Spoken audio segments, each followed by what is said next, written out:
No, we never had that happen before, huh? All right. Sorry, everyone. We were actually on time, and that's probably what screwed us up. Yeah. For some reason, it did not go through to Twitch or Facebook, and only went. I don't think it went through YouTube either. I didn't see anything pop up for that. So we rebooted everything and trying it again. Give us a little. Devin's going to check everything out, and then everything's running fine on YouTube, Twitch, and Facebook now. Everything's just 5 by 5. Okay, then we're back, I guess. We are back. All right, so we're going to still have a good show for you. Sorry for being a little late. Excuse me. One of the things we're going to read the guest of honor, I guess, will be Sean. One of our major designers. He has done the expansions for Tank on Tank. He has done Nations at War, all the reprints. And he's working on a fantasy game, which we might let him sneak in and talk. You know, I hate fantasy. But Sean can be persuasive with those charmingly good looks. So we'll have to you see how he does with that. But we're going to really be talking about Point Blank tonight with that. We had a special, there's been a lot of internet issues tonight. Keith and Jeff were going to be on from World at War, and they were going to show a new scenario they were working on live, and Jeff's internet's down. So we're going to postpone that probably to next week if we don't have the other show to do, which Devin and I will discuss because I have no idea when that show is. We also are going to have Johnny Grogan on board, and Mo Fitzgerald, and we're going to be talking about the new show and just things in general. So we're going to start off. Dan also is going to be here if No Enemies here, but he's also having an issue. So we're just going to announce his big thing for him. As you guys know, he's been part of the team bringing back, I believe it's not the Cons. What is it called? Charles S. Robert Awards. Thank you. And so supposedly next Saturday, everyone. So if not, just yell at Dan. We're just messengers in this case.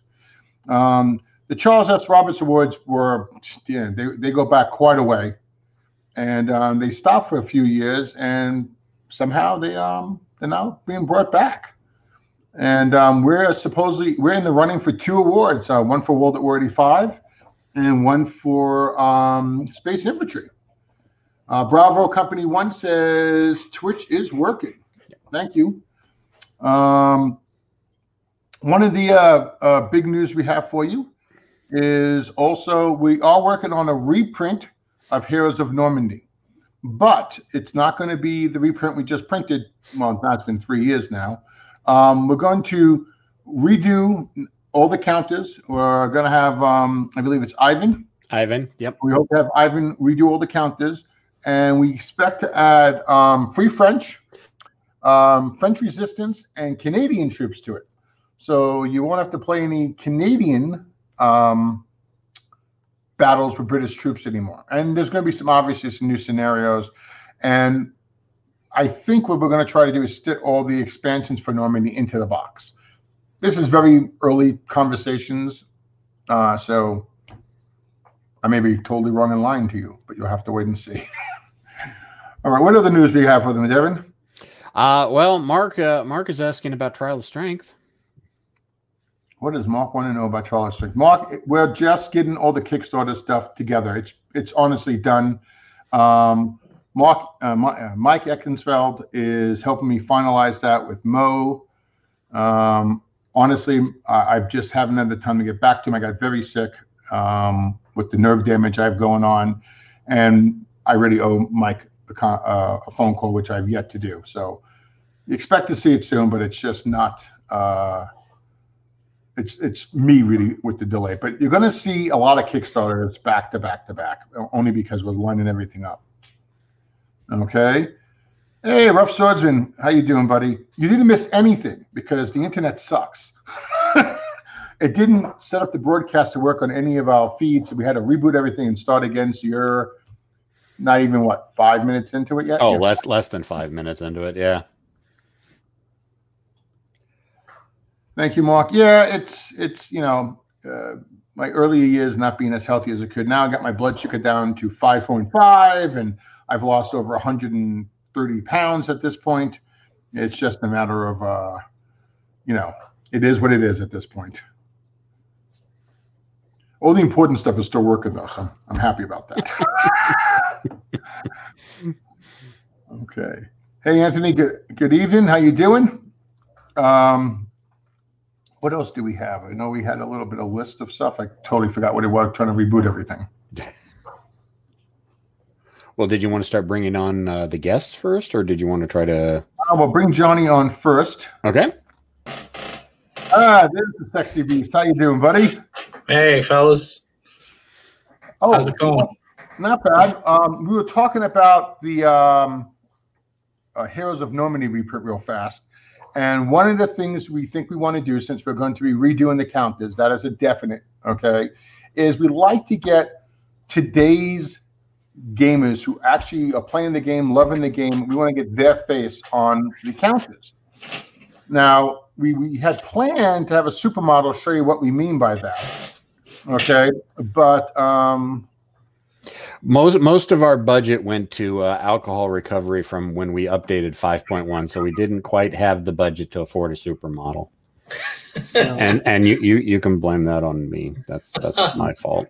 Well, hold on. I gotta. Apparently, it took out the 2 files I had uploaded here. So hold on.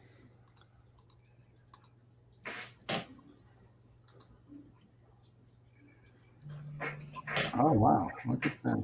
It won't do it. Oh, here it is. I hit the wrong button, guys. All right.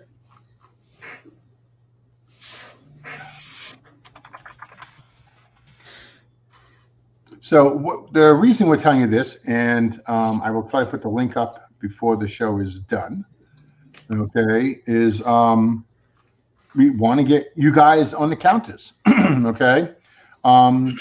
People have asked, oh, isn't it going to throw anything off? Well, not if everything is in the game. It will make a little difference for the compendiums, and what we will do is we'll say, hey, if you're looking for Sergeant Smith and now he's Sergeant Rock, he's now known as Sergeant Rock in the game. We'll put that in the actual new manual, okay?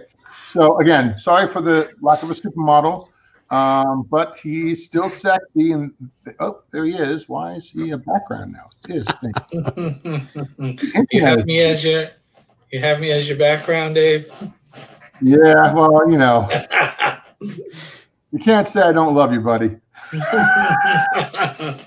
Okay, hold on. Let me try this one more time. I don't know. This thing, it's loaded up right too.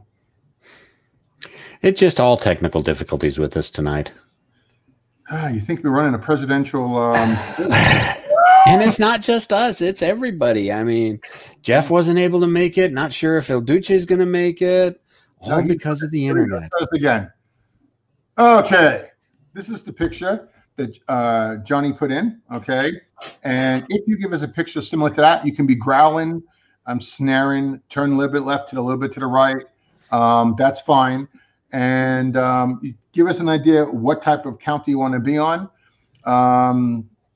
Ivan, what's Ivan's last name again, Dad? I butcher his name. What is it, Johnny? You could probably pronounce it. Casaurus. Okay, if that's wrong, Ivan, you know who to blame. We were just going to go Ivan, but Johnny stepped up here. But here's what you get when you're done with that. There you go. Okay. And remember, it's not as scary when it's smaller size on the counter. Exactly. But we love to get you guys on the counters, and we really mean that. We're doing these games to obviously make money, but we're doing it because we're having fun. And what better way? Yeah, no, we don't charge for putting your pictures on the counters. Okay, that was done over a decade ago, not by our management team. We don't charge for that. We don't charge to put names on vehicles. We don't put the names on the vehicles because it's just too much bookkeeping. The images, Devin and I feel we can handle. So, but there's Sergeant Grogan for you, and to give you guys an idea what you're going to see. Okay, and I'm going to break off for a second and show something else. So that doesn't break. Okay, we have an exciting new podcast coming out. Okay, and Johnny and Devin are going to host it, but we plan to have other guys on there. And the object of the podcast is to watch games being played, lock and load games, be it World at War, Nations at War, sometimes even solitaire, but to play the game competitively, broadcast it on Twitch initially, and then it'll be uploaded to both Facebook and or YouTube. And being that these guys are friends, they decided to name the podcast Friendly Fire. Yes. Okay. So here's a little bit of what's coming up, guys. Transmitting from the front lines of the wargaming world. You are watching Friendly Fire. Friendly Fire. The show where you can watch, learn, and even play our games live online. We will be showing some of our favorite tactics and answer your game questions. This is Friendly Fire. Ooh. Hot. Smoking. Yeah. That only took me 20 minutes now. Anyway, the purpose of the show is not just for them to play, but to get you guys online and play with us. Okay? So we hope you're finding that a little bit exciting. We do plan to put Sean's Point Blank on there. I think Sean just dropped off now. But so it's again, it's going to be different from On the Air with Lock and Load, and it's going to be more. It's going to be all really gameplay, if I'm not mistaken, right? Yeah, we don't plan on doing anything other than just gameplay, and it's not just going to be like you were saying. It's not just going to be Lock and Load Tactical. That's just what Johnny and I have been working on initially. Nations of War, World of War, Space Infantry, whatever, any of our game systems that people want an interest in. It's the process behind it is people can read or can learn the book, read the rules through reading the rule book. But sometimes if you see it actually played out in live and you have questions about it, it helps to reinforce the rules in your head a little bit better. So, and that's kind of why we want to do this. One, we obviously want to highlight our games, but second, we also want people to understand better how the rules operate and how I get things wrong. I got a couple things wrong in the last time we played. So that'll help. That helps me too. But yeah, it's just to make sure that everybody can come in, have a good time. We can chat with each other. You know, it's basically like we were all around the gaming table, kibitzing with each other while we're tossing dice and giggling at each other. That's a lot of giggling, guys. Hey, Michael. Well, I've never heard of it before. I'm not saying it's not out there. Discusses war movies. Well, I'm not going to worry about it at the moment. If you heard the other names, you would realize that this was the best name we came up with. Okay. Has anyone got any questions about that?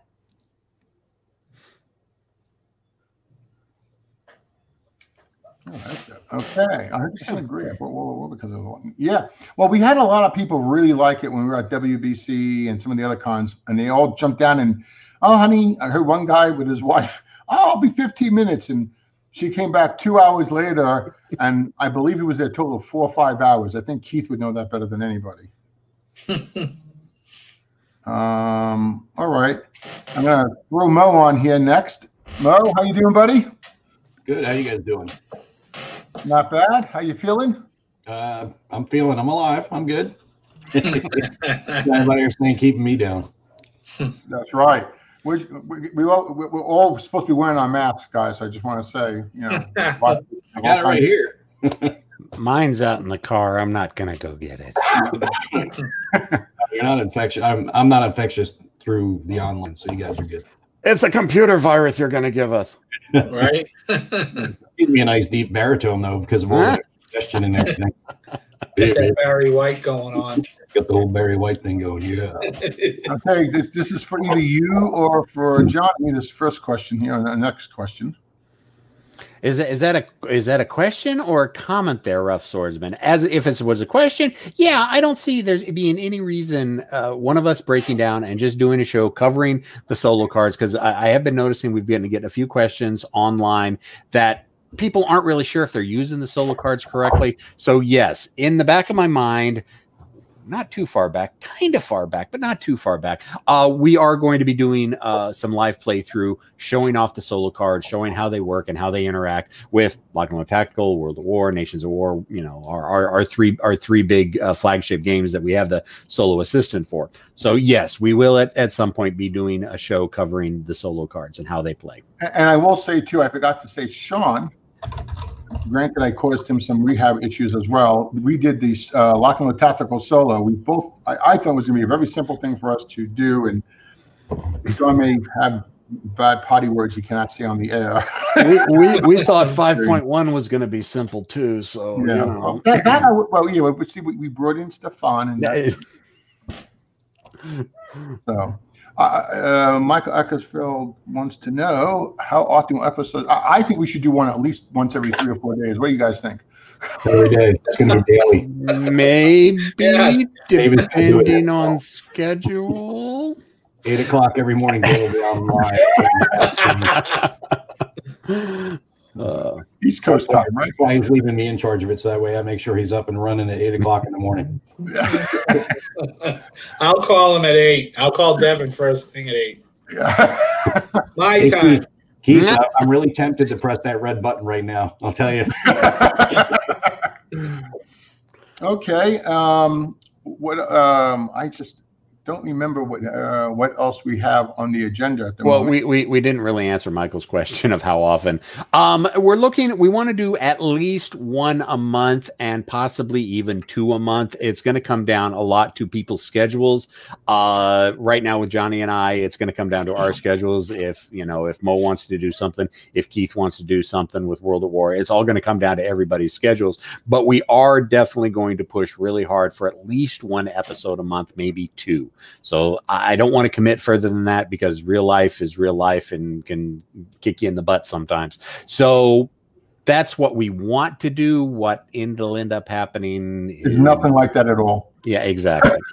No plan survives first contact. And that's why we don't really have a set every week we're doing a podcast. Although the last 3 weeks, maybe even 4 weeks, we've kind of been doing one a week. It just worked out that way. But we were very quiet for a while. And it's not that we're trying not to tell you anything. It's just that, it's unlike David to be quiet for that long. Yeah, that's true. That's true. Mark, 5-1 tactical counters. I suppose you mean the admin counters, and if so, where China's still printing we gave them a pretty large load, and they're going to be flown in. I don't have any updates for you out of the outside that I saw proofs, and they didn't seem to get anything wrong, so yay for us. Okay. Yeah, Michael Wheels wanting some clarification. Video cast so we can see the games or a simple podcast. No, it's going to be live. We're going to do it. We're going to stream it live. It will initially go out to Twitch because the video processing software that I use for some reason will only let me stream to one place at a time. So since Twitch does give the best resolution for any computer style games, we're going to be streaming it to Twitch initially, and then we'll download it and upload it later to YouTube. But yes, it is going to be a live stream, and we are going to be having people sit in, watch in, ask questions, make rules corrections. That has happened a couple times last week. But yes, it will be a live gameplay event each time. Right. So what? Call it a vlog cast. I don't even know what that is. Video log. Oh. Right. Whatever Mara just said. It's whatever the cool kids are calling it nowadays. All right, and then get all the 5-1 stuff. Hey, I've done my part. As far as I know, Darren has it all shipped to the UK or has already left. But if not, it's got to go out any day now because they already placed an order and Darren was working on it. I'll tell you, the COVID-19 effect is still being felt. Like we had no paper delivery at the warehouse. I mean, we're completely out of paper and we can't print anything until it decides to show up. And it wasn't just our paper, it was everyone on the same run of that truck. So I don't know if the truck broke down, but it seems odd that no one called to tell us the order wasn't showing up. And no one else, by the way, also got orders. So there is still some hiccups in the supply chain, I think. Well, if you go to your local Walmart, Kroger's, whatever, if you look, you'll see, fewer and fewer items on the shelves compared to what they were 6, 7, 8 months ago. So COVID is having a lasting effect here, and this will be going on for a while. Yeah, I can see that. Someone just noticed that we didn't play the intro to the podcast. Well, just because we were late and we just wanted to get back in here because we played it originally. No, I didn't actually. Oh, you didn't? Okay. No, I didn't. But that's because when I went to check, it was having problems. We'll play it now, and then we'll act like we just start. Hey, everybody, how's it going? Listen, we don't need to mess up the audience any more than they are. I'm not worried about messing up the audience. I'm worried about messing up the cast. Oh, we confuse easy. As you know from the last episode, we have a Chinese module coming out. Yes. And we are looking to put someone, make a leader counter, and put someone on the cover. So if you happen to fit into the Chinese-Japanese mode, okay, that means, Johnny, you can't be on the cover for this module regardless of what you give us. Okay. Okay. We like to get someone, as we shall say, real. Where's Colonel Vid? I didn't see Colonel Vid on there. Well, these aren't all the counters. These are just the first one David Julian had given me initially. And there's the other ones, just in case anyone cares. Nice. And if anybody is interested and want to get their mug on a leader counter, just head to the Lock and Load Publishing under the Lock and Load Tactical. We've got this pinned thread at the very top of get your face on a Lock and Load counter. Just follow the instructions on there. It's real easy. It has to be a full color headshot, no hats or anything like that. It's really hard for Ivan to be able to do any work if you've got a hat or glasses either, unless they're round glasses, correct? Right, correct. So as natural as it can be with good lighting, and you can kind of have an action pose. I mean, you don't have to just, give us something to work with, some type of action, some type of leadership action pose. Yeah, but don't be smiling. Okay, I don't know how many happy people are on the front line getting shot at, and they got the biggest grin going. Mm-hmm. Blackwell, I mean, he looks like he just took a movie pose. Okay, so listen, you can be off to the left, off to the right. You can be pointing. Okay, I can't guarantee the pointing will get in there. I believe one of the best counters I've ever really liked was Sean's German counter. He's got he's yelling an order out there. But and let us know what nationality you want to be, where you want to be. David should. Oh yeah, I don't really think so, Mike. It's a family-friendly show. And Rough Swordsman, can you do it? Yes. There's nothing precluding you from giving us a picture if you want to get in there. I mean, my mug got on a counter, so I don't see why that would what could preclude anybody else from getting on the counter. Well, there was discussion of changing the rules after that. Remember? Also, there you go. There we go. Yeah. The biggest thing is full beards are kind of hard to work in with a lot of nationalities, militaries. I mean, it was when I did my pose for that picture, I was even considering, maybe I should just completely shave the goatee off just for the. And then I remembered, Kurt Nussbull, he always wore a goatee, and he was one of Germany's greatest Panzer aces. So that at least was the justification. However, and Mo will agree with me on this. I don't think we can have somebody as a Marine counter with the full bushy beard. I don't think that would fly. Well, you could do it if you're like knee deep in the middle of one of the Ewo or something like that. You're trying to get that effect of a few weeks in or something. But generally, you're going to be fairly clean shaven. You may have a goatee, a mustache, things like that, a little scruff and things. But you're not going to. You don't want to go for the clean face all the way around, but you don't want to go for the really big bushy beard. That you save that for one of the Afghan counters, or if you're going to be an operator in one of the modern games or something like that, then you'll be. Or our Africa module, because the SAS and the LDGR they went with the very large beards because it allowed them to operate with the Arab nationals in the area much easier. So there are exceptions, but not many. All right. Are we missing any comments? Want to go over? Let's see. Okay, well, I guess we'll bring Sean on. He's over there stomping his feet behind us.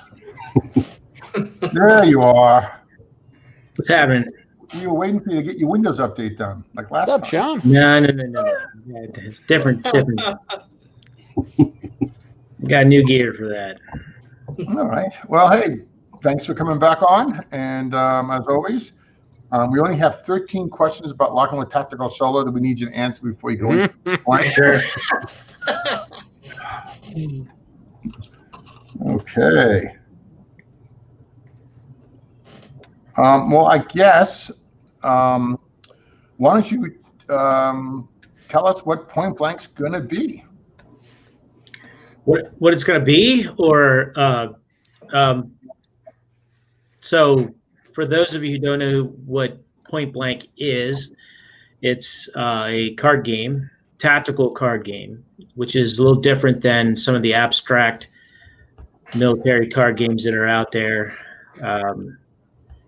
It's I believe it's the only squad-based card game, right? I don't know for sure.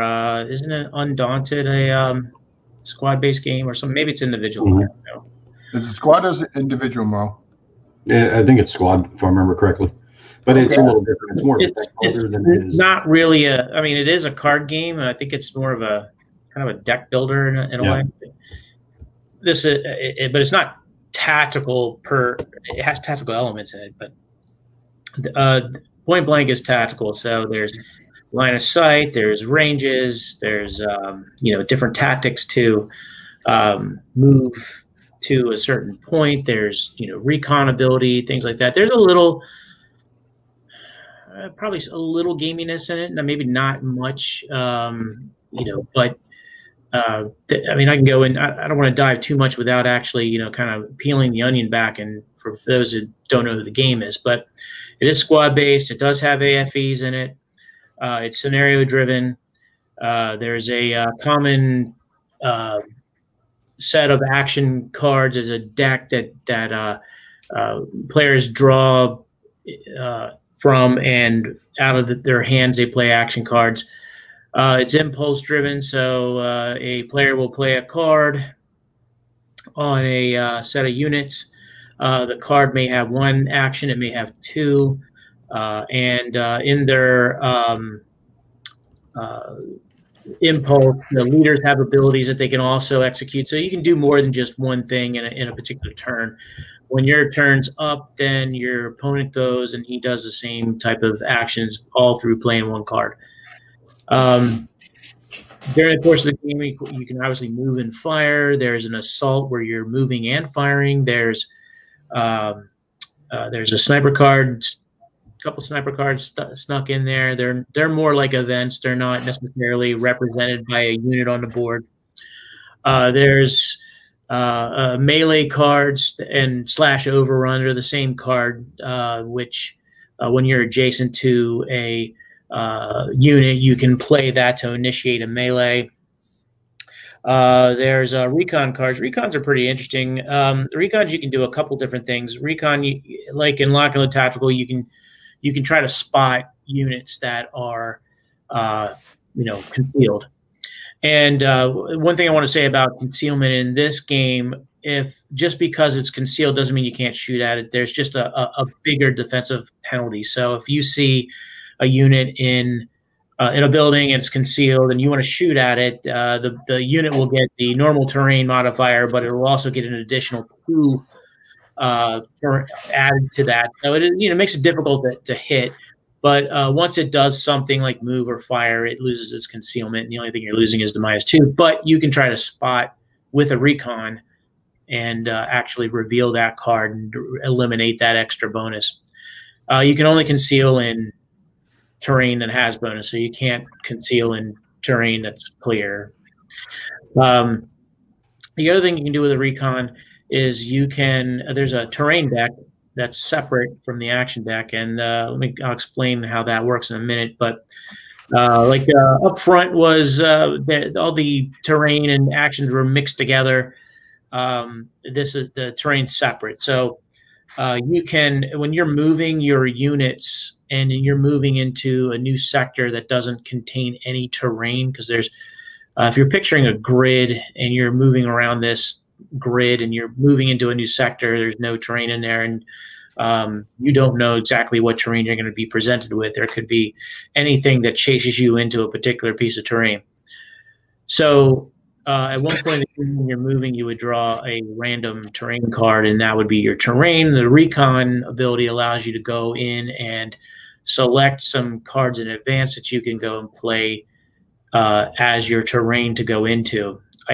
Alternatively, in the spirit of upfront, you can also draw terrain and you can play on your opponent, or you can play in a sector that is in your line of sight. So if you see a marsh card that you've drawn, you could throw that down in front of a position where you are that your opponent may have to go through a marsh to get to you. There's things like that you can do. So that might be some people may feel might be gamey, but it's more of a decision and it's more of a strategy, and those things make the game's a little more fun than just very linear. Conduct an attack and see what happens, and there's some skullduggery going on, if you want to say that. It's very similar to lock and load tactical and concepts. So you have things like morale and stacking things to worry about. You have covered arc to worry about. You have weapons transfers and rallying and things like that. So it's all baked into the cake there, and it's all in there. And we have very different ways to do those things. I think one of the most interesting things that I'm proud of the most is probably the fatigue rules, because the fatigue rules, as you order units to do actions, they get tired. So if you order a stack of units to move, you will they'll get a fatigue marker, or fatigue 1 marker.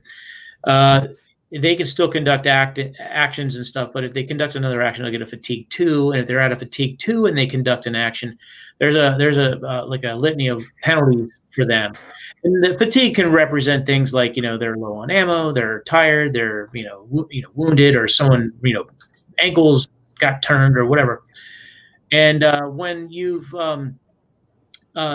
conduct another action, you go into the state called spent, and that's a thing that is another concept where you have units that are ready and spent. If they're spent, then they're pretty much spending time reloading and replanning what they're going to do and things like that. And there's cards to ready your troops and to get them out of a spent condition. But once they're out of the spent condition, then all the fatigue goes off immediately after they're spent. So there's it's a recovery of all the fatigue, and you're back to normal again once you've readied. So that's another action that's in the game. It's represented on cards. There's leaders that can go and ready troops. That leaders can move around on the board by themselves. There's some rules for that. I don't advise it, but it's available to you if you have some. Sometimes you gotta leave your unit and go to another one. AFVs are single vehicle units, so they're represented by a card. There's buttoning and unbuttoning. There's covered arc. There's penalties for turrets. Their machine guns are represented. Their HE capabilities represented. Their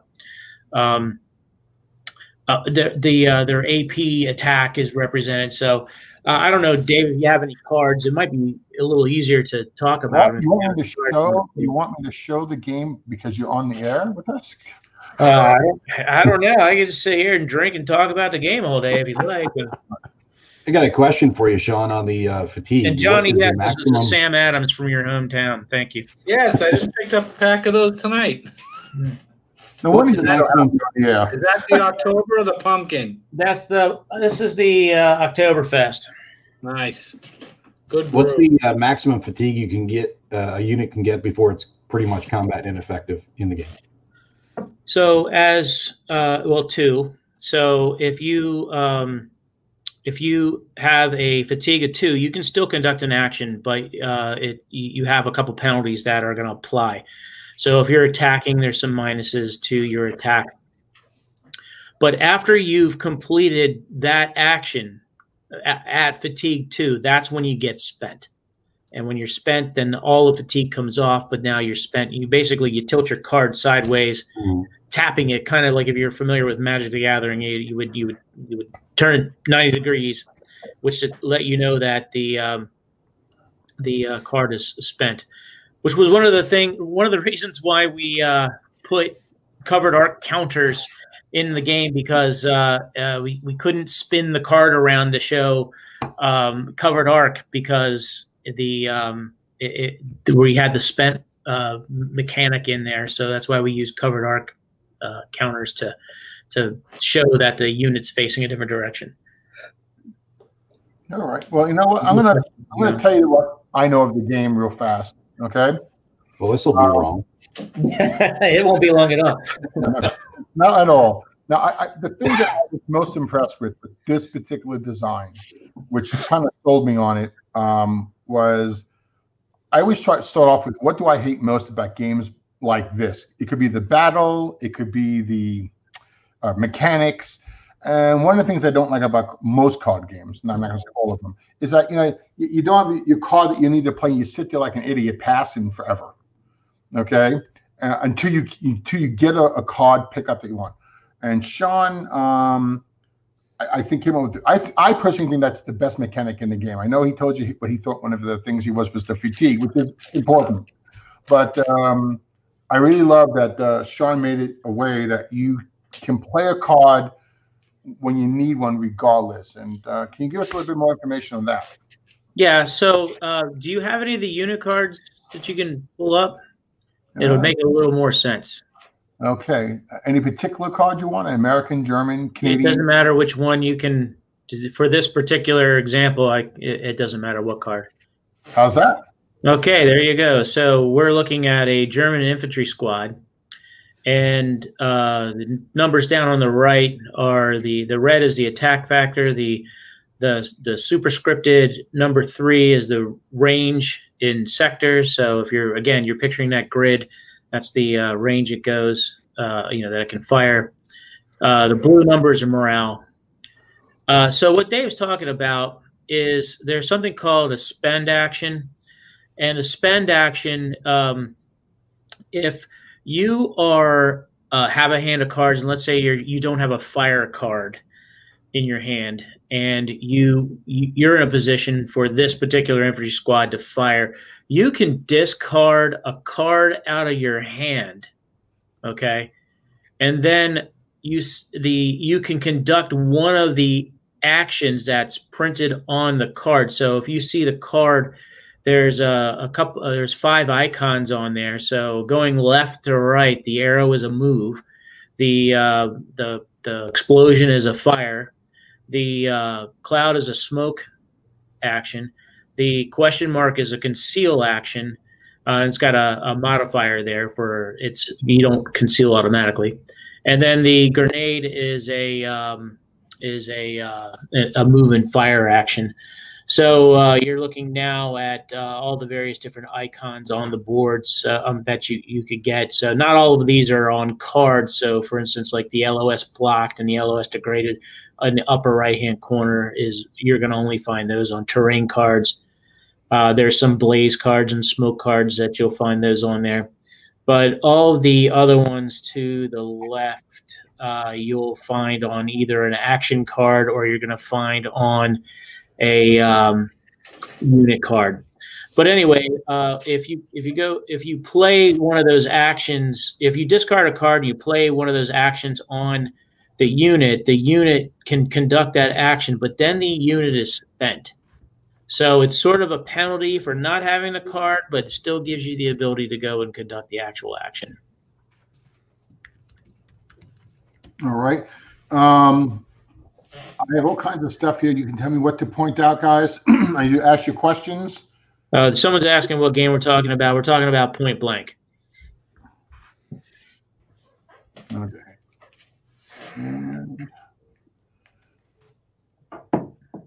All right, Johnny, I believe you played this game. So I'm going to put you on the spot. It's been only 3 years since you've last played it. Johnny on the spot. Yeah, it's been 3 years. Yeah. Yeah. Mo, I actually played Mo is when I did play the game. Yeah, that was a couple of years ago. I played Yeah. Sean, Yeah. and it was good. I really liked it. It was very good, And, and you ended up beating me in the end. well, the thing is, Yes. you got to remember, be careful. Exactly. saying the term tapping, because tapping, for Magic, those Magic people, they own that term. Yes. So they'll come after you for using it. I think we'll be all right. Here's a rough. This was I guess, an idea if you want to. I have the actual 3D view of that, but Sean, if you want to kind of explain is that even accurate anymore? Yeah, I guess it is, right? Or no? Yeah, it sort of is. So this was a prototype of a map that we were going to put out, and we did actually put together a map, and not all of the scenarios require all of the columns. So if you look from left to right, you see area A, B, C, D, and E. Those are representative of a column. So there's a column A, a column B, column C.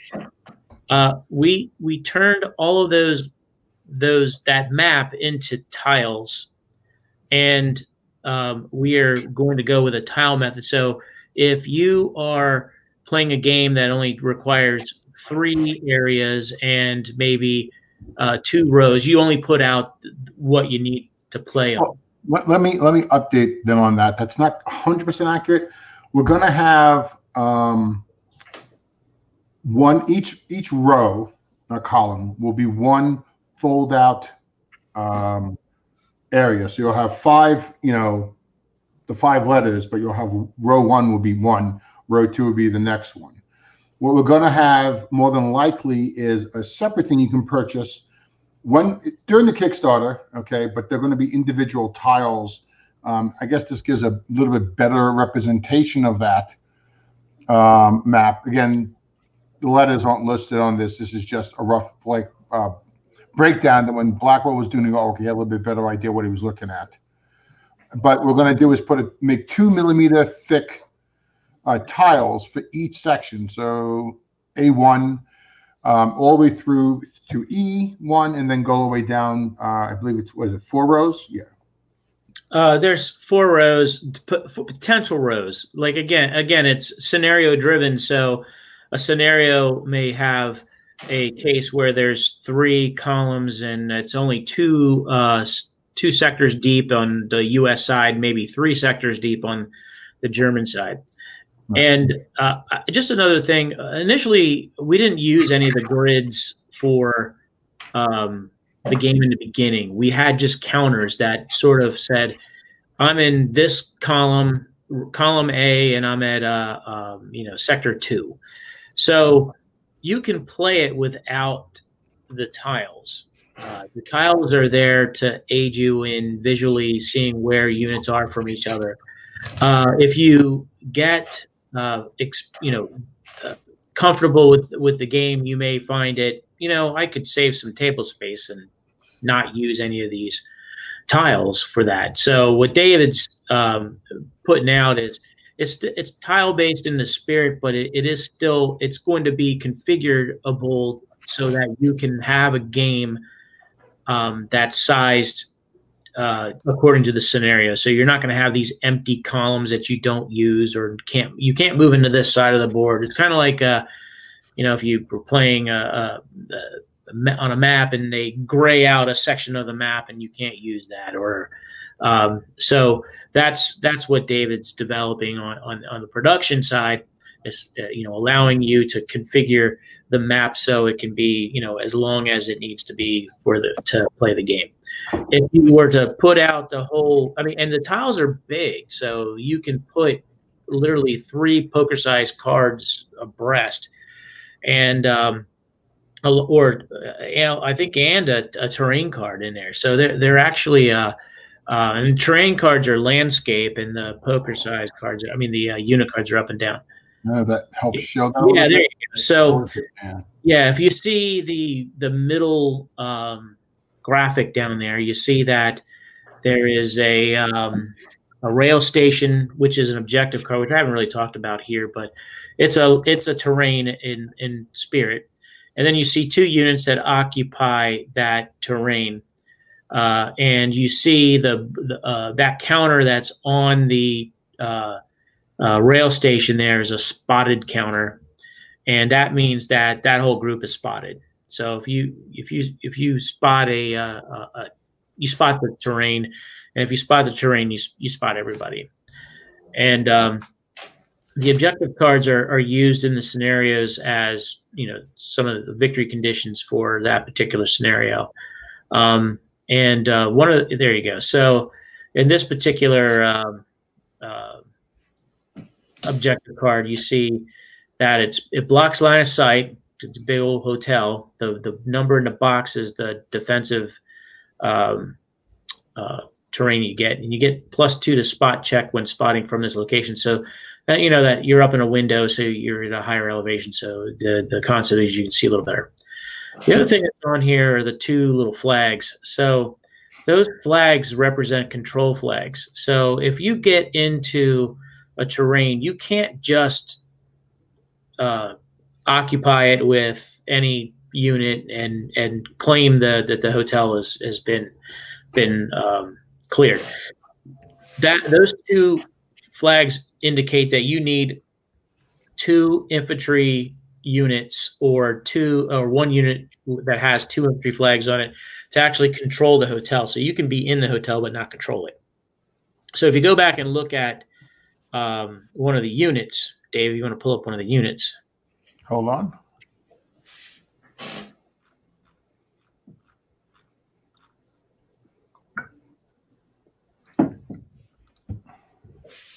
Yeah, so you see this British infantry unit has a flag in the upper right-hand corner. A Canadian unit. My apologies. We'll have tons of email about this tomorrow. Glad Dan's not on. Anyway, so if you wanted to control that hotel that has 2 control flags on it, you would need 2 infantry squads to be able to do that.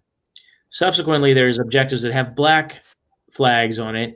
The black flags represent ordnance. So if it had 1 infantry control flag and 1 ordnance control flag, that you would need maybe an AFV and an infantry unit to be able to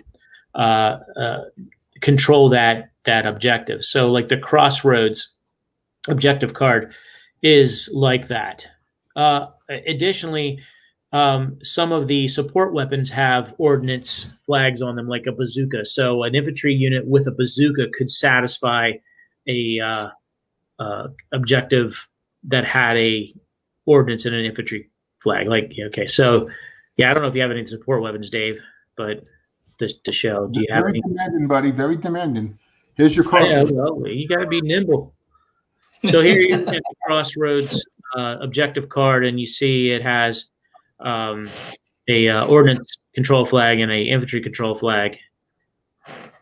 And if you, we'll wait for the next graphic to come up here. What were you looking for, Sean? If you have a support weapon like a bazooka, or yeah, there you go. So there's a bazooka U.S. support weapon, and the black flag on it represents an ordnance control capability. So again, if an infantry unit has a bazooka, then it could then control the Crossroads, which had 1 of each type of control flag. And this was just because you're, there's a lot of games where you can run your half squad that's gonna be blown up and run it into a building to satisfy the victory condition, and that always was a little cheesy to me in some degrees, and it doesn't really represent the true control in some, if something like a bridge or a building needed to be controlled, then it needs to be actually controlled for real with the proper equipment and units in there that can control it. So that's the purpose of the control flags. The game will come with control flag counters, so there may be some scenarios in there, like a stone building. You may need to control the stone building, and it has a infantry control flag on it, so you would just pop a counter on there, and you could use that. So it's not necessarily all with objective cards. All right, here's a question for you. I'm going to see if I can get an image of the counters for you as you're answering this question. Someone else asked also about solitaire play, but you were talking about something that it scrolled past it. Sorry. Yeah, I can talk about that.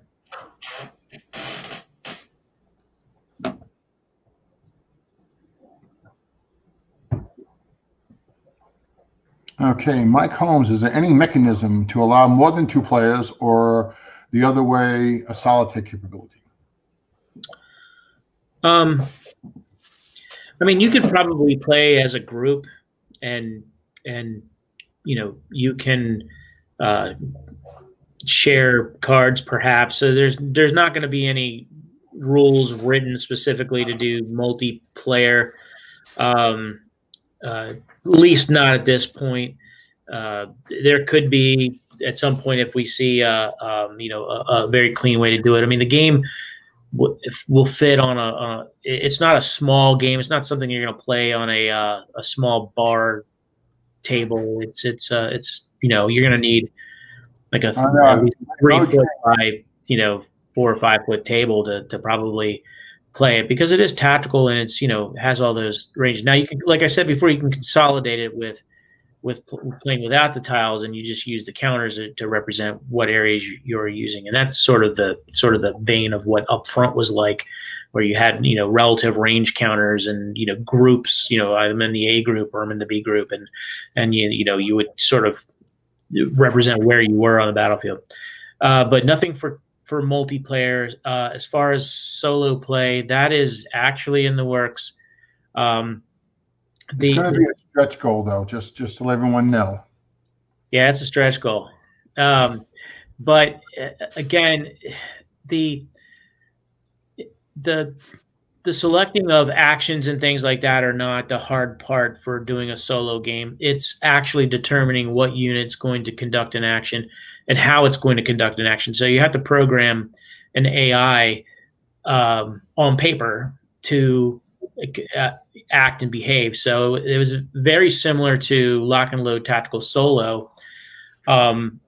When Dave threw that over the fence to me and told me, "Oh, this would be easy. All you got to do is just, Now wait. In all fairness, I think I said fire in the hole. I think I said fire in the hole. No, it wasn't fire in the hole. It was like it's here. It'll be easy. You threw the grenade in and said, "I'll be right back." Once it's out of your hand, Mr. Grenade is not your friend. No. So, the secret about Lock and Load Tactical Solo is the AI. You're playing me in all intents and for all. That's why I always win. Yeah, I know, right? Well, I had to make it easy. Why would you want to play a game that would beat you all the time? But that's a lot of those decisions on what a unit will do is how I play the game, and it's it's calculated. It's not just how I would play, but in a situation, if someone were to say, give me a word problem and say, here's your situation with a particular unit and something was going on, what would you do? And that's how I answered the questions, and that's how I made the decisions. And this is going to be very similar. Building the AI out for. Yeah, you have to have your own, experience or your own thought process as a base to kind of build out from. And it's really hard to build a solo bot because, gameplay and tactical is very situational and there's a lot of variables taken into account. So you did a great job in streamlining that though. Yeah, thank you. Yeah, it was it wasn't the AI has no knowledge of the entire how the game's going in general. It only reacts based on what the situation is at the time it's ordered to do so. So that's how Lock and Load Tactical Solo plays, and that's why it makes decisions that, well, I've seen a lot of feedback where folks say, well, I wouldn't do that. I would do this, and then they would play it out and let the AI make the decision, and they see what the AI was actually trying to do, and it works out. And a lot of people are pleasantly surprised about it, and it's not going to play like you would play most likely because the entire situation, but the AI does not. The AI is aware of the situation, and if you did a situational AI, you would have to literally program every scenario from scratch, and it would have to know, there would have to be some institutional knowledge of the scenario that the AI would deal with. But if you're doing a universal AI, it's got to be situational. But the good thing about that, though, is it's a counterpoint to the God mode that the player's in. When we play tactical games, we have perfect information pretty much about the entire battle that you're in. Whereas in the real world, you're only going to know what's right in front of you, maybe off to your side slightly. So that kind of is a good counterpoint to that. Yeah.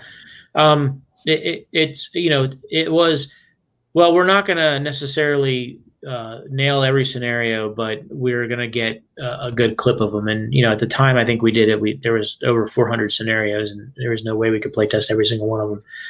But, you didn't test every scenario. What's that? So wait, you didn't test every scenario? Yeah, no. Oh, okay. No, it couldn't. Just I don't think I even have every title, but or maybe I do. Every title has been looked at by someone. There you go. All right. Hey, we're going to take one quick break, and we'll be right back, guys. On the air with Lock and Load Publishing. We'll be right back after this message.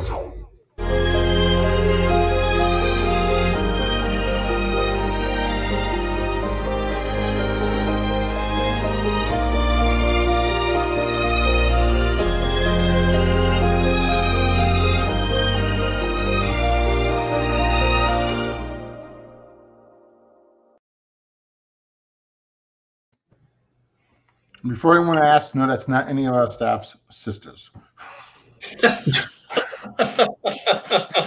Okay. Hey, Rick's got a question for you, Sean, about Point Blank. But yes, we plan for it to be a series. I plan to take it to the computer for Mac and Windows at the very least. It's going to cover multiple fronts, multiple nationalities. And unless, Sean, you got anything to counter that? No, nothing to the contrary. One of the things that I want to just sort of, I guess, make relevant is that, this is an entirely new game line. It's a whole new series with all new rules, and it's like designing something like Advanced Squad Leader, from not as detailed, obviously, but there's a lot of things you have to account for. And, down to details like, can you change, if you have a AT gun in a building, can it change covered arc? These are the little tiny things that you have to think about and accommodate for. And it's tough, but the good news is that the core rules are really solid as far as game mechanics are concerned. The one thing that we want to make sure that we can do is give someone the rule book and go through the rule book and say, hey, can I play this game? And do we need to rearrange, the sections of the rule book? So, in the rule book I have set up right now, there's sections of kind of going through components and game concepts and game functions before you even get to the actual how to play. But yes, the game the game can lend itself to have different fronts and things like that. So there could be playing the Russians and Italians, desert stuff, Pacific, because it'll be a system that'll be opened up, and then hopefully at some point it'll be to a point where other folks are designing modules and things like that, so we can get more content out there a lot faster than just going all through me. All right. I'm going to throw some stuff. Guys, you got questions, ask away, but I'm going to throw some more units up there so Sean can, just let people see. Let me go through an armor unit, and I'll describe how to fire an armor unit. You pull the trigger. Yeah. There you go. So here you're looking at a Tiger 1, and it looks a little busy, but it really isn't. So first thing you'll notice that we had that conversation about control flags. So this has 2. So this is based on reputation and people thinking twice about going out to get it. You have all those icons down on the bottom of the cross there. The left to right, you have a move icon, which is the up and down arrow, a fire icon, smoke. And the double asterisks on there are I think ranges of how far the smoke can go. I forget. I'd have to look at my notes on what that particular unit's capabilities are. But there's some smoke that is can only fire in a hex. Some smoke that can go 360, and some smoke that can only be fired once. There's a melee. Not a melee, but an overrun icon, which is that tread there. And then there's an assault, meaning it can move and fire. So you have some notes on the card there. It's a large target, and there's an ability for that. And then it's long range, so it has a bonus for shooting at long range. And you have a morale in the blue. You have the HE capability in the black, and you have a bow-mounted machine gun, which is that red triangle, which means bow mounted. So it's, you have to change covered art to go fire it. The superscripted number in the right hand corner is the range, and then below that's a 360-degree firing machine gun. I forget what the size of the machine was. I think it was MG34 in there or something like that. I had to look at my notes. Down below you have some armor. And then you have that red multicolored ribbon. So the red multicolored ribbon has to do with firing AP at other AFEs. So the number on the left is what you need to hit, and the number on the right is what you need. What's the penetration number? Much like Glock and Tactical. So the red, yellow, and white. What do those mean? Those are the ranges. So instead of doing like a number of hexes, like if you're looking at a lock and load tactical tank counter, you have a set of numbers from a specific amount of ranges. So red is short range, yellow is medium range, and white is long range. So red range would be like 1 to 2 sectors. Yellow would be 3 to 5, meaning that's medium range.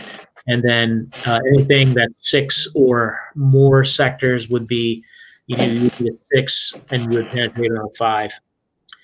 So there is no there are technically dice in the game, but not the way you would roll. The dice are on the cards. I don't know. Can you show an action card, Dave? Yeah, I have one here. Show it. Hold on.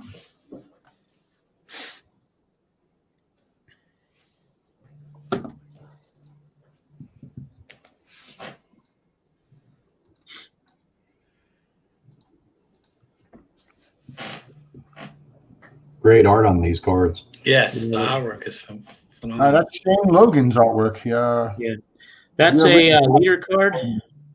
Yeah, I'm looking for what you asked me. You can talk about that while I try to conjure up one of these. Well, yeah. So while we're looking at this is a leader card. The leaders and support weapons are represented by mini cards. I don't know what else size you'd call them, but they're smaller than the poker size card. And the blue number is morale, and the green number is modifier. The symbol on the lower left-hand corner is the spend action that you would conduct to do either a recon, or in this particular case, if a sniper card was being played, you could actually use his ability to determine what the target is. So if when the sniper attacks, there's a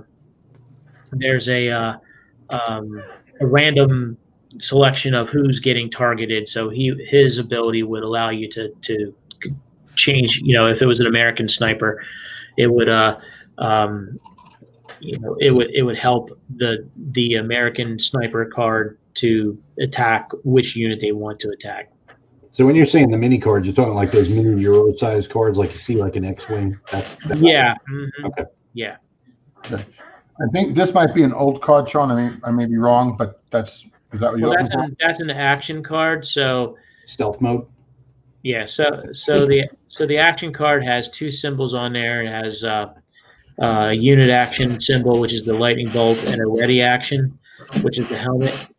And one of the things I was talking about was the game uses dice, but it uses dice on the cards. So if you were to make a dice a D6 check, you would take the top card of the action deck, and that would be your D6 check. If you were making a 2D6 check, you would pull two cards out and add them together, and that would be the number. Now, you can roll dice instead of using the action cards. You can do that, and the rules even say you can do that. But the game turns are determined by action card. So when the action card deck is exhausted, that's the end of a turn. So if you were going to use dice, if you rolled 3 dice, you have to discard 3 cards off the top of the action deck if you're going to be doing that. Or you can just use the dice pips that are on the action deck to determine the result. But the unit action icon on there allows you to activate a unit icon on any one units that you want, and it doesn't spend, obviously, and you can activate those one of the icons that are printed on its card. So if you have an AT gun that can fire and move or something like that, then you can pick which action you want to do, and then you can activate that action, and that would be what the unit action cards do. So it's similar to a spend action, only the unit won't be spent. I don't seem to have any of those cards in the folder for me, but I do have this to show you guys. Yeah, so there's most of the counters in the game are informational. So you see the yellow 1s and 2s; those are the fatigue counters. You have the green arrows; those are the move counters. You have some flanking capabilities. You have downwards where the numbers are 1 through 8. Those were the sectors markers that you could use if you didn't want to use the tiles. And then you have some other items. You see some control flags up there. But one of the things you see up there on the counters are the counters that have actions on them. So what those are, they're in the top row. So starting from left to right, on the left side, you have an assault, you have a move, a fire, a melee, or overrun. Those represent heroes. So if there's a mechanic in a game where you're doing a morale check, and I believe if you roll a 1, there's a potential hero creation. And if you do create a hero, you draw one of these counters out of a cup or randomly, and you put it with the unit that created the hero. And this now is a capability more so than an actual hero card, that if you were to, so if you were conducting an action with that unit, then you can actually spend that token, let's say, and fire again. And, you would take that token off of the counter off of the unit and allow you to do, an extra ability. Now you'll still get fatigued and all that stuff, but That's what the hero counters do. They represent more of a one-time capability for that unit. So that's what those are. All right.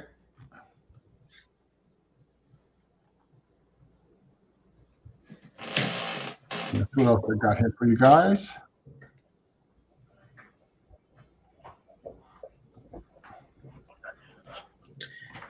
Crazy dog. All right.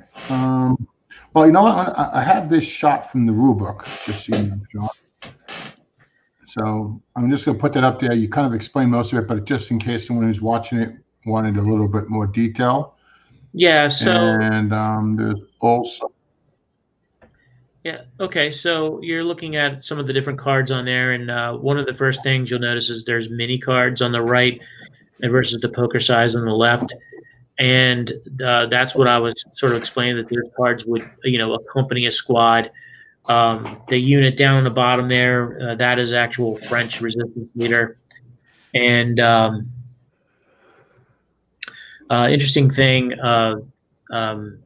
that particular officer in the French resistance was my grandfather, who was in the French resistance.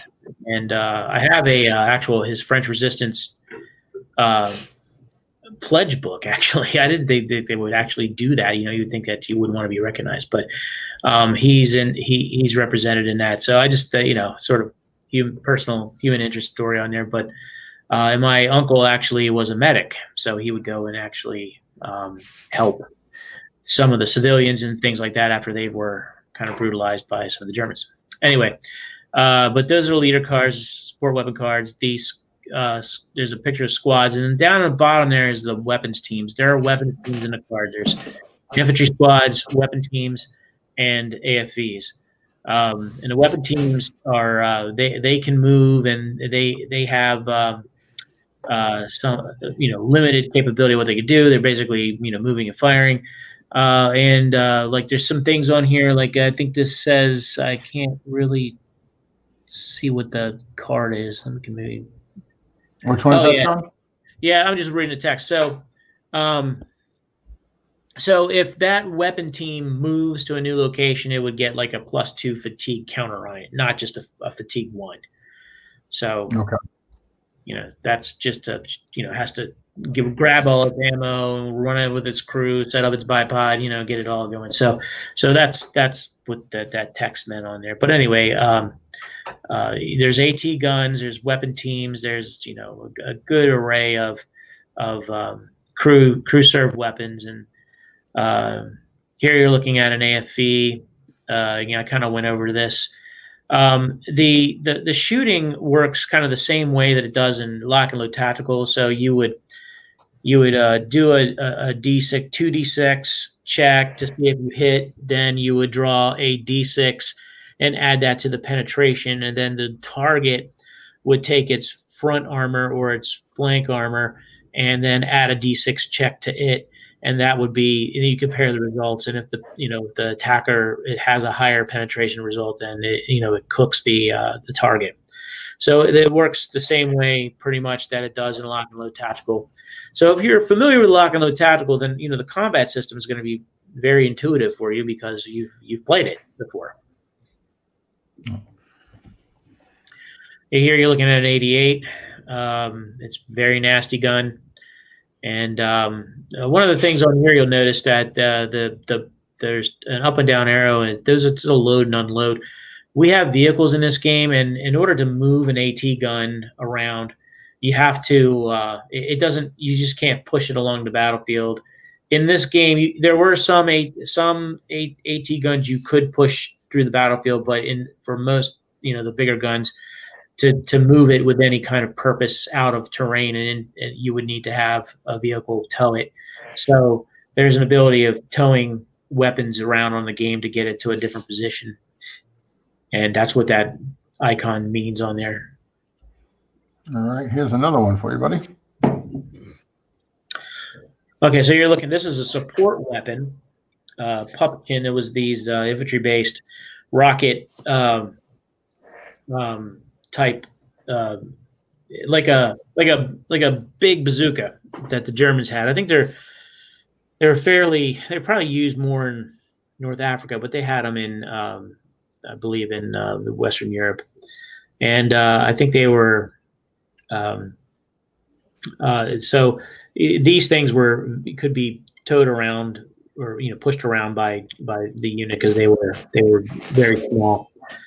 But this one has the same type of anti-tank capability as probably the Panzerfaust or the Panzerschreck. And this is there's a note on here: you cannot fire from buildings because you're going to have a backblast that would take people out. Okay. You're showing all these Kickstarter cards. This was a British vehicle, like a lightweight. I think they had these with some of the airborne troops. Again, some of the characteristics that I talked about, the armor and it doesn't have a very big gun, so the penetration at longer range is not very good.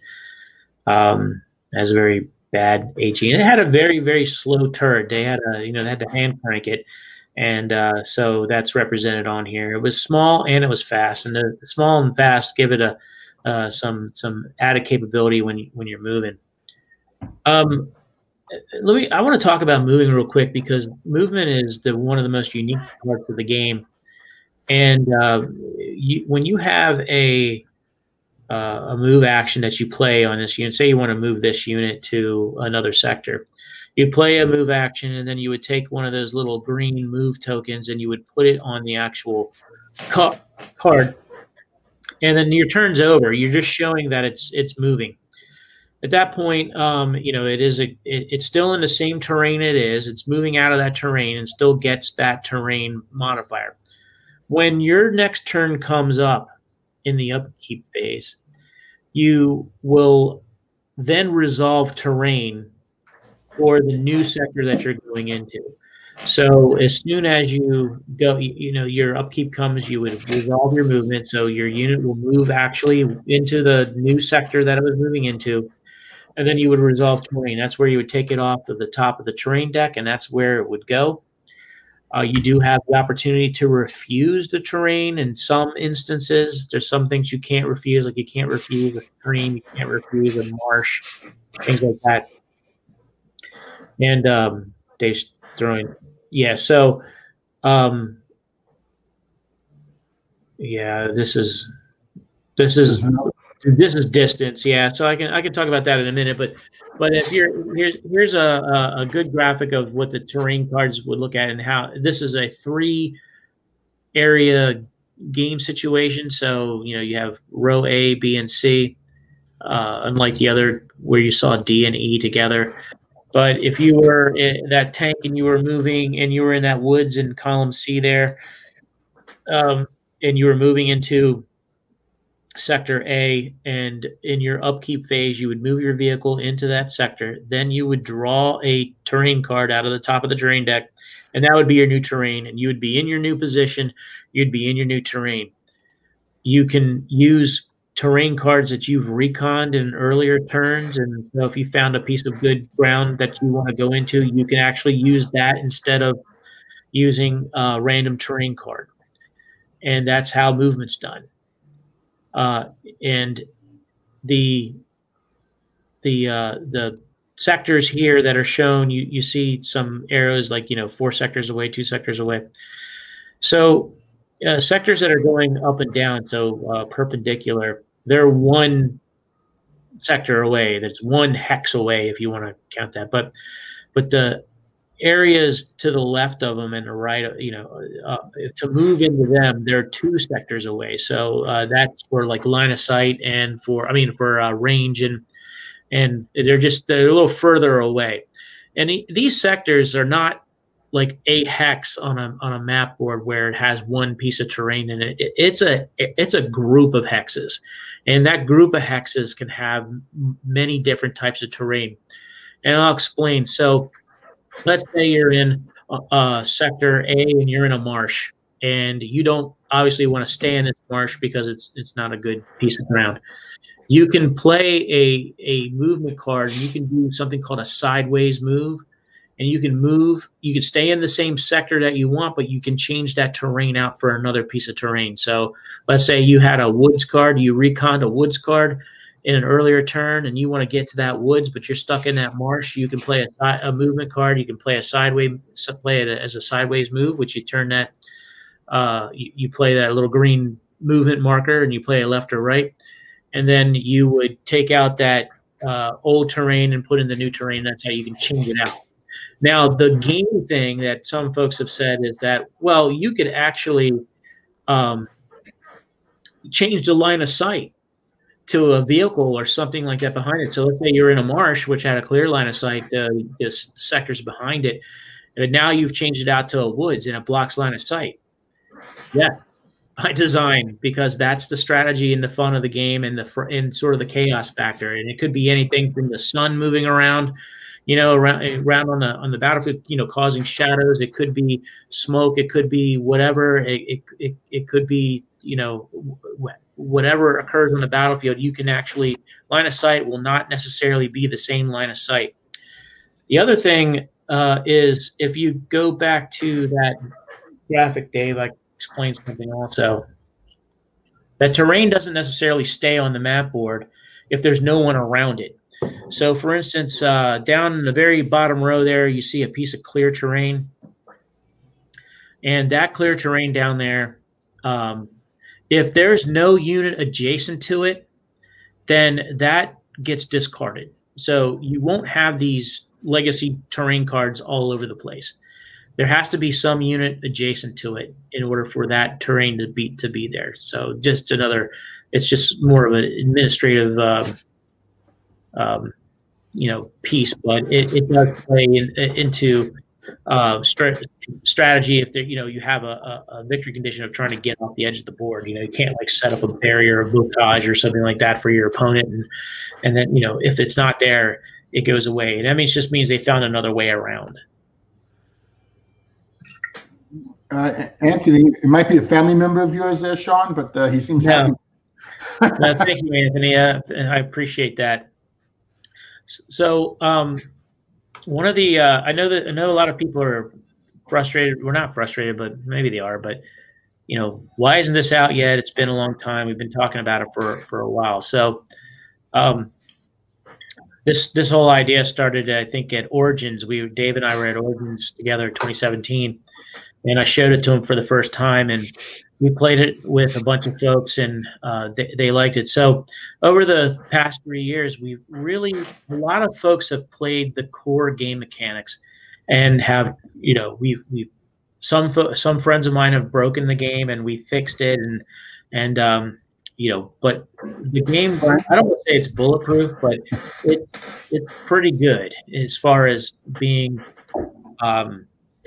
from the mechanics piece that is tested. We've gone through a couple things with like changing the map board into tiles. That could, if we would have put this out in 2018 or 2019, we wouldn't have had those tiles, and we would have had these huge gargantuan map boards, and we wouldn't have been happy with it. So the game has matured in a lot of aspects with additional suggestions from folks who've played the game. So, this would be good if we did this, or, we don't need this real estate. So what's really nice is, I've thrown things at Sean, honestly, some bad ideas that sounded good, and then playing it didn't work. Sean's thrown me ideas, sounded good and didn't work well.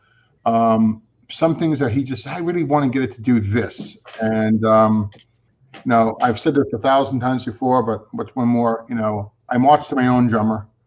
Okay, because if the game comes out and you break it or you don't like it, you're going to be bitching and moaning, guys. and we already know this. So we want to take the time to get it right, but we're not going to hopefully take 7, 8, 9 years to get you out of game. And I think you can see from the artwork, and if you watch any of the earlier screenshots or look up any of the earlier looks, you can see there's significant changes to the card, to the design, to the map. Even the rule book. I'm looking at the production folder here. I think we're up to almost revision 20 of the rule book. I mean, No, 16, maybe 17. 17. I said almost. I said almost. Okay, give me Okay, almost. Yeah. Soon to be 20. Yeah, now it's going to be 20. I'm going to make them change 2 more things now. Yeah. But the object is, this is him writing the whole rule book, people reading it, saying, hey, you didn't cover this well enough, or what about this, or, and going back. I mean, the one thing about Sean's game design ability is he really wants to get it right, and that's really what I want to do. And it's taken, I guess, 3 years, right, Sean? By the time this hits Kickstarter later this year, and it gets out, I'm going to say next year, it'll be 4 years, but it'll be 4 years as a well-tested, well-played design. It's not going to be something that you're going to have to really with some really dramatic music at nice, the right time. Nice.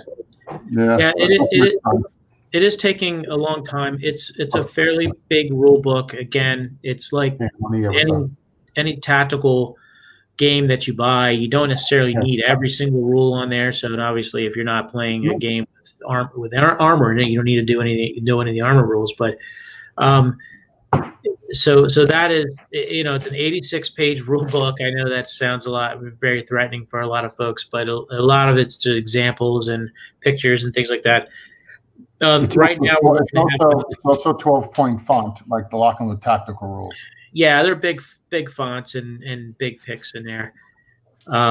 There's about 20 scenarios that are designed, and they're all centered around a couple days after D-Day, and maybe a couple days before Bulge.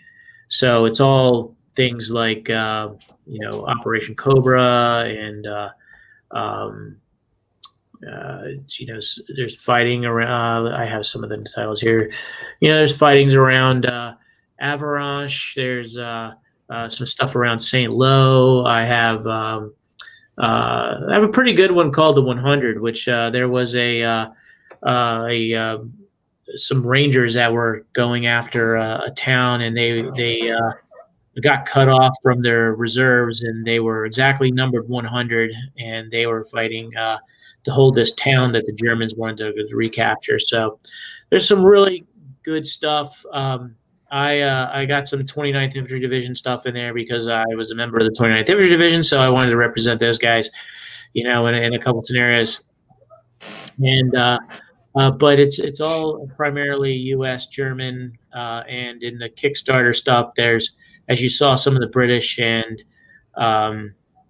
Canadians. They're stretch goals, so they're not part of the core game. They're part of the stretch goals. So the core game will come with U.S. and German, much of what you've seen here, but the Canadians and there's a British, and the British are going to be. Hold that card right there for a second, too, Dave. The British and the Canadians and some Luftwaffe Germans and things like that are all Kickstarter stretch goals. So there's a DYO component of the game. So if you see that number on the kind of sideways, the red number, that's the number of points Sergeant Angrave will cost you if you're doing a design your own scenario and you wanted to employ his services. And the number underneath it was just like a unit ID card. So we did like a 4-lettered thing. So it was UK Leader -001. So I just want to point that out. That's what those numbers mean. So the DYO is the other, things that I'm play testing right now, and the solo stuff I'm putting together is another thing I'm finished working on. And one of the things that I need to do is I need to put together a walkthrough, because I think a walkthrough is important for this particular game, because it's a lot of new concepts. Just like the movement that I described, it's not. I don't think it's been done in other games, that concept where you're sort of plotting your move and then you're kind of resolving terrain after at a later point in the game. So those things I think would be important to go through a walkthrough just to help people understand. And I know Dave has some folks who are going to do some videos and stuff like that. And Johnny's helping me out too with a lot of this stuff. He's getting up and ramped up and going, and he'll be a good guinea pig on reading through the rule book and saying, I can dig it. I can play this. So, or I have no idea what I'm doing. Absolutely. Yeah, and got another one for you here. Yeah, we've seen Corporal Day. I did say that one already. Yeah, Corporal Day. I think that's all the guys I brought out actually, unless there's someone you particularly want me to show. I do have some other terrain cards here. Yeah, objective. Yeah, so there's a church objective. In this graphic, it blocks line of sight, and it takes 2 infantry to control it, and offers a +4 on there. So it's one objective. There's some bridge objective cards. There's town squares. There's here's a Stonewall terrain card. It's a degrades line of sight. It doesn't necessarily block it. So the line of sight's an interesting thing too to talk about. That's a new concept. Dave, you want to bring up that grid card again? The grid card. The grid graphic where you showed all the distances and stuff like that. You know what? If you give me a second, I'll give you even a better one. All right. All right. Hold on. Hey, guys. I've never heard you so quiet. So, we're letting Sean talk. Hello? Asking to interrupt people online. Please interrupt them. Yes. All right, Sean, start talking again so we can start interrupting you. You were going to talk about line of sight. Go ahead. Yeah, I think do today. Okay. Line of sight is a little bit abstract in some regards, and others it's not. There is line of sight in this, and it's, I don't even know what to really call it, if it's true line of sight or not. So if you're in a sector and there's no terrain in between you, you can see whatever unit that you want to see. The AFVs have sort of an unlimited range, so they're not really limited on that, but they are restricted by line of sight. So I would probably need to have a grid up to really kind of discuss it. I'm working. It is a little odd. I remember when we played it, it seemed a little odd at first, but it's actually really, really simple. It's a lot more simple than it seems once it's showed to you.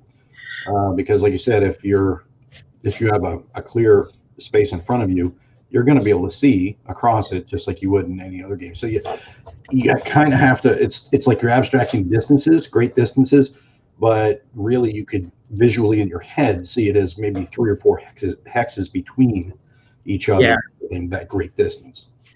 Yeah, so here's one of the examples out of the rule book. So you have a German player side and you have an American player side, and then you have this row in the middle, which is the row 0. That's sort of like a neutral zone. So in this example here, going left to right, the M10 down on the bottom there is trying to shoot the Panzer III in the upper left-hand corner, which is in the German side. And there's a woods card in the middle of it, so it's just shooting down the sector. So that's blocked. In the next row, you have another unit trying to shoot at another Panzer III, and the line of sight's degraded because you have that bridge in there, and you see the eyeball. It's kind of a half thing. In the next graphic, you got a clear line of sight to each other, and then in the next one, you see a unit that is shooting at a unit that's behind 2 degrading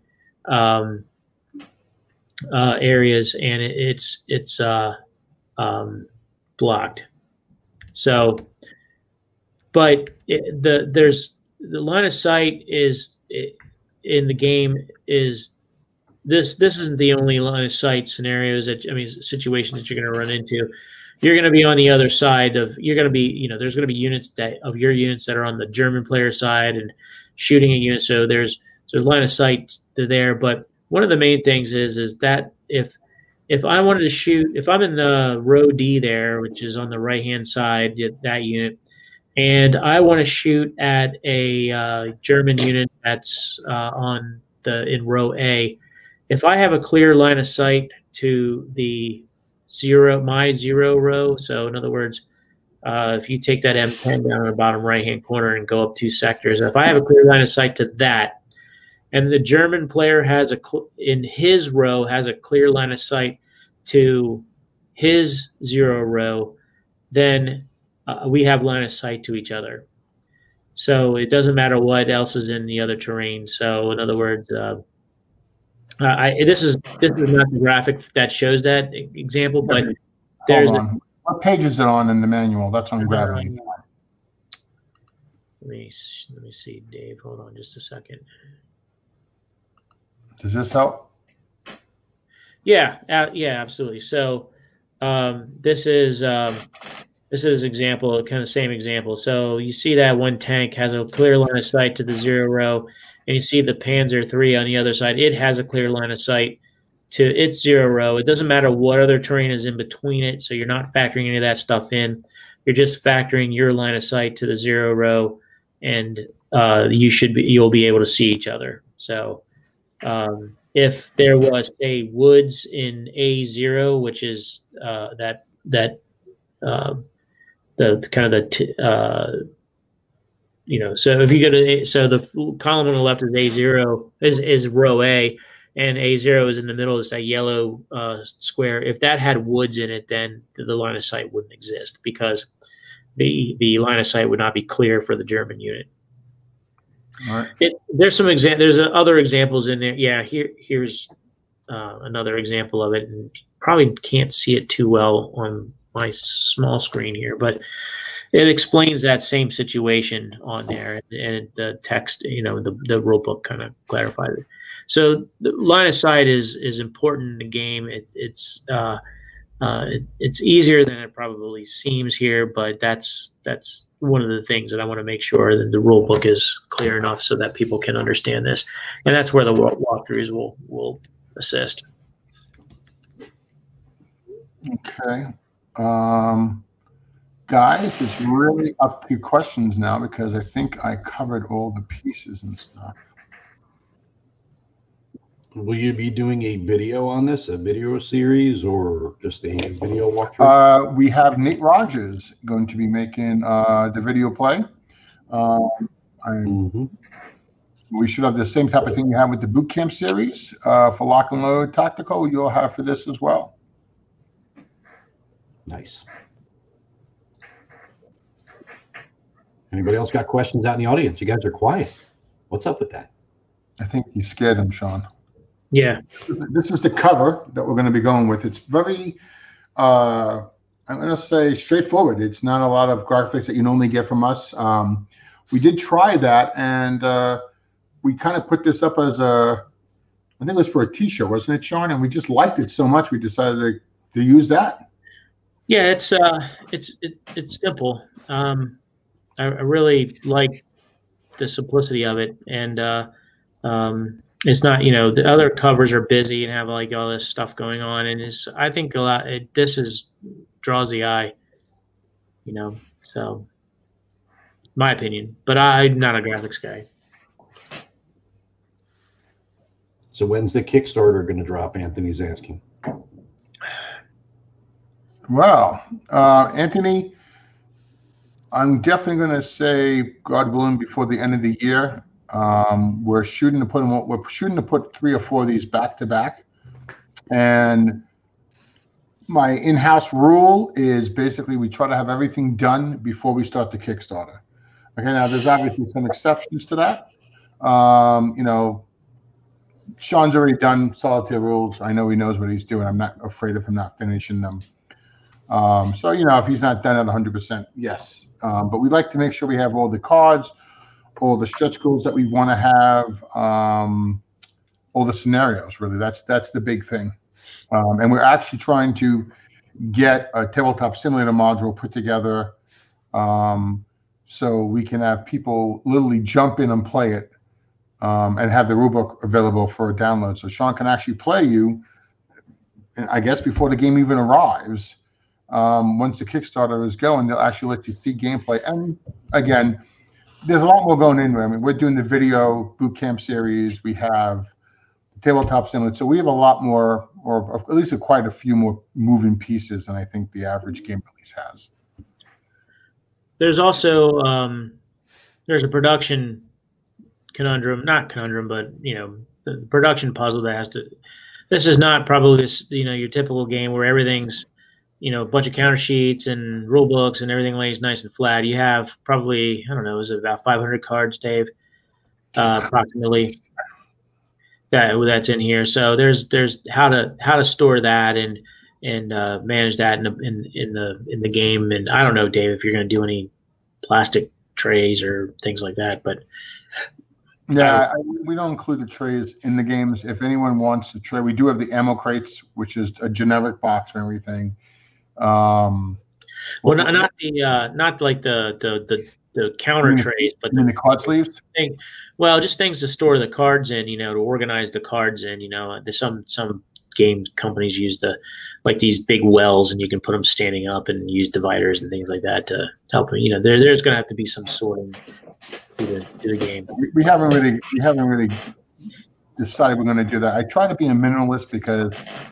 Or if half the people don't want it, you're making them buy something that they don't want. And sitting, if you want it, as long as it's available all the way. But right now, with the basic thing is the main thing is the gameplay, cards, the rule book, the things that regardless of if you want card sleeves or you want card holders or whatever the case is, that's what you're all going to want guaranteed first and foremost. Yeah. So I'm holding up. This is my German infantry, and you can see it's there's a lot of cards in here. That there's usually about 10 of the same kind of card. I don't know if we can see that, but there's a lot. You're getting a lot of cards per nationality, so it's a lot of unit cards and action cards. I think there's 108 of those. A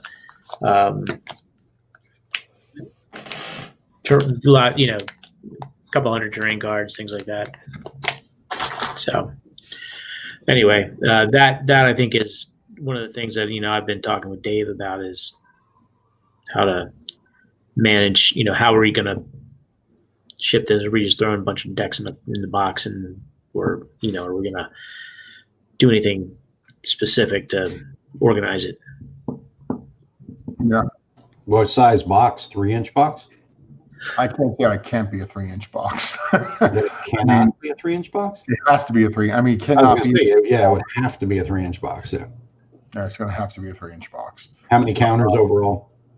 It's only one sheet, I think 100. And, there's 2 counter sheets that have to come with the game. Okay. I only have one here. I think it's 2. I think there's a front and back. I don't think it's 2. I don't know, Johnny. I sent you some counter. Yeah, let me wait 1 second. Because if they're like administrative counters, and those can actually even go in bags, they don't have to go into a counter tray. Yeah. So that would. I'm wrong. There's 2 counter sheets. I'm looking at them. I didn't scroll down. I have two here. Okay. Yeah, I mean the counter sheets are not final, so there may be they may get trimmed down a little bit, but yeah, 2 different sheets. No. Yeah, all the counters are primarily administrative counters. Yeah, so you can bag them. Yeah, you can bag those. I got most space is going to be eaten up with cards, and a lot of people are going to end up probably sleeping them because if you're going to be shuffling and moving them around and having them down on the table quite a bit, handling them, it would behoove you to sleep them. So yeah. All right, guys, we've got an hour and 44 minutes, not counting the 50-minute delay as we try to fix the technical issues. Does anyone have any questions, guys? Anyone want to ask any questions on the design, how you can beg Sean to be in the playtest team, any of those things. Well, the more play testers, the merrier. It is it's not the game mechanics that need to be tested. It's just the balance of the scenarios, and they've been played through a couple times, and it's the solo stuff that I'm really digging into with the scenarios, and there's been some tweaks on there. What's the average playtime? What's that? What's the average playtime? I would say anywhere from an hour and a half to 3 hours, depending on how many game turns there are. Like, as I mentioned earlier, the game turns are done by how many times you go through the action deck. So if you have a one-turn game, that you can pretty much get through it fairly quickly. Yeah. Your average game is about three turns, 3 or 4 turns. So not too long. What about solitaire? Same. Solitaire, probably about the same. Yeah. Okay.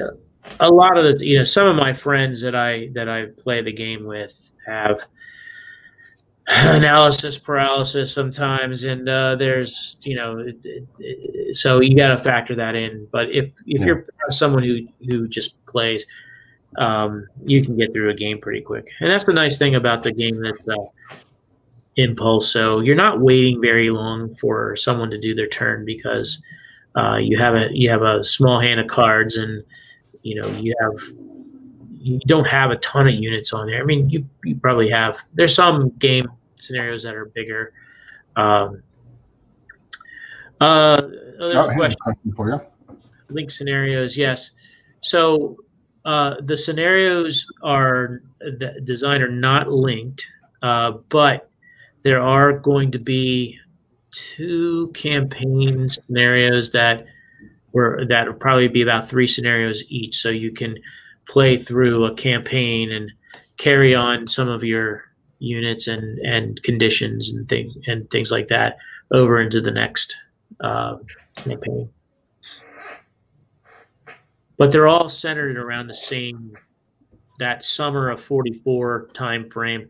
A lot of scenarios are in July, August, September, October, covering all different time frames. So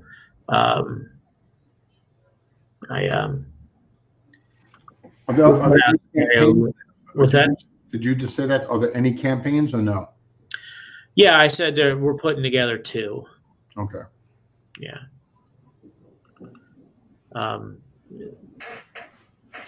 And they're all going to be based on historical action, so there's not going to be any scenarios that were just made up. So, like, for instance, there were no easy, there weren't a lot of easy 8s in the earlier part of 44, so we won't see scenarios with them in there in that part. They kind of came in later on. So I'm trying to stay historically accurate to the equipment and the situation. So trying to use units that were represented well in the game. But it is a game, so there's can't model everything exactly, but you can get pretty close. Dad, what did you got? Anything for him? Everything that I had, he pretty much covered pretty explicitly and in great detail. So the questions I had, he just kind of already covered them, and I don't have them anymore. Well, glad I was able to do that. Johnny, how about you, buddy? I know you're part of his playtest team now, which, by the way, welcome again onto the team. Thank you. I don't have any questions yet. I did tell Sean I would reach out to him, but he answered some things as well and clarified some things. So, we'll go from there. Okay, Mo, back to you. I think I'm good. I know it looks like we've got everything covered that we'll give everybody a good overview. And I think during the Kickstarter, it'd be a good idea to have 2 different live playthroughs as a part of the live stream for the Kickstarter. One would be opposed, and one would be the solitaire playthrough. And I would, recommend obviously going with a short scenario, so you can knock it out in an hour-ish. Yeah. We're probably going to use Nate's Gimpy Gamers bootcamp videos to train with for that, only because it's kind of hard without all the production stuff to be in their hands. I've been talking to Nate about that. So probably won't have a solitaire video available by the time the Kickstarter stops. Probably definitely not, actually. Because would you have enough prototype stuff to where he could, Sean could do like a solitaire run through just with his prototype? Yeah, you have to have all the cameras and the videos, and it's not to do a professional job. It's not as simple. I mean, professional? Oh, really? The basement type of thing. You know what I'm just saying? Yeah. Do a job where it's well viewed. I mean, look at Nate's videos. He's got the counters up there. He's gonna have the cars up there. I mean, that's my point. Yeah, I agree. It's just not a. I was just thinking, live, especially if you had a tabletop simulator, you can do it. And tabletop simulator, that's what we do plan to do, and that we plan to do before the Kickstarter is even out the door. Yeah. But so yes, that I do plan to do. But to play that solitaire, I don't think we're going to be ready for that off the tape, because again, you're going to need the charts and tables to play the solitaire part of the game. Mm-hmm. All right, everybody. Sean, we'll let you go, and thank you for coming on board as always. And yeah, my pleasure. Stuff. Thanks, guys. See you, everybody. Thanks, Sean. Thanks, guys. All right, you guys that's not bad. We're just under 2 hours, considering that we had to restart. Yeah. So, hey, Deb, just so you know, you may have to go back and kill that fake start that we had, because I think YouTube posted something that was only like. Yeah, I think it did show up on Facebook. Let me go back and check that, and I'll kill it if necessary. Yeah, it'll show up. It'll just automatically show. You'll have to delete it.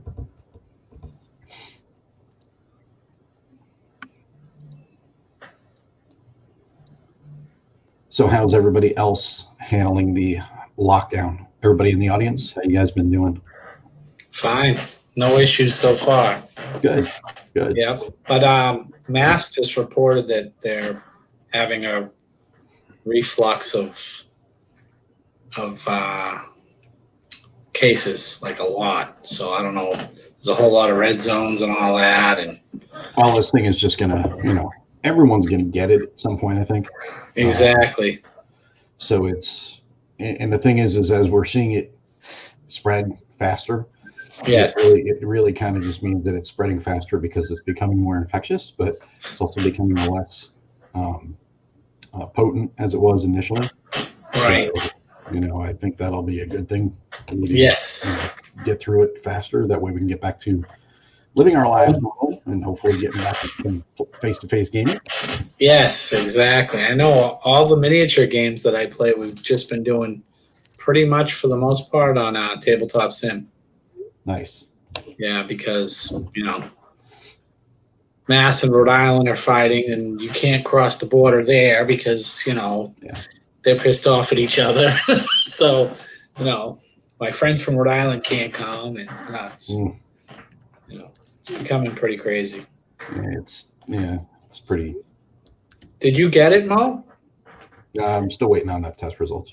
Oh, okay. I know you're sick, so that's why. Yeah. First one was negative. Second one, second one I'm waiting on because I had a bunch of symptoms.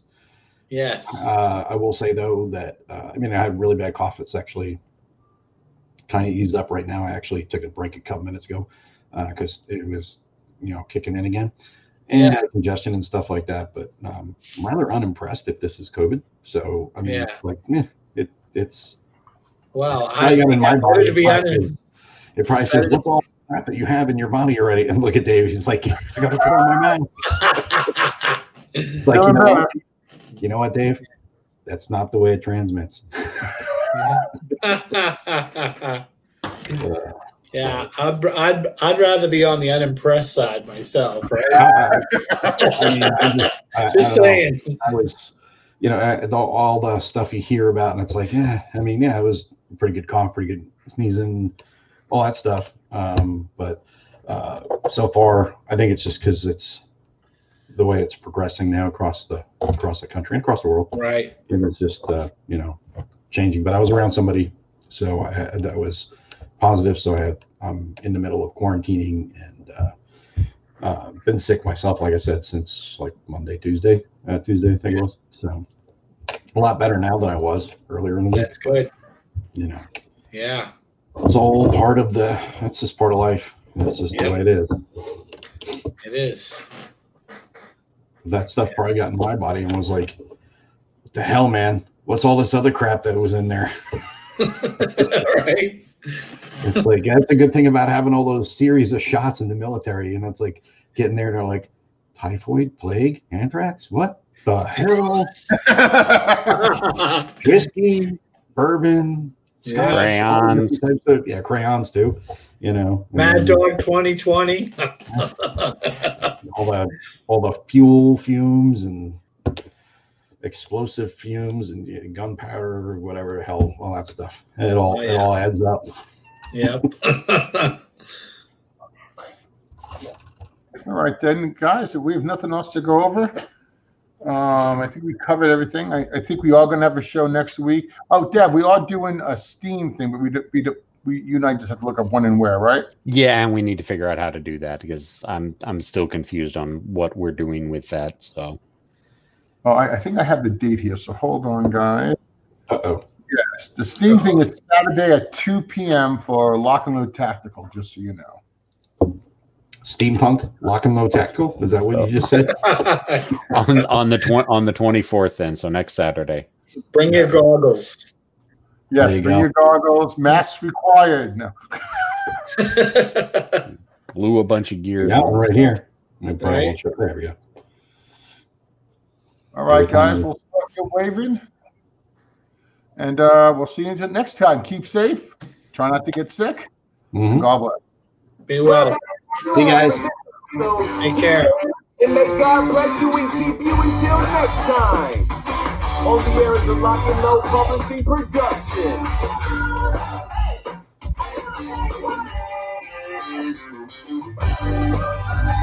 Oh, I like your way. Agua.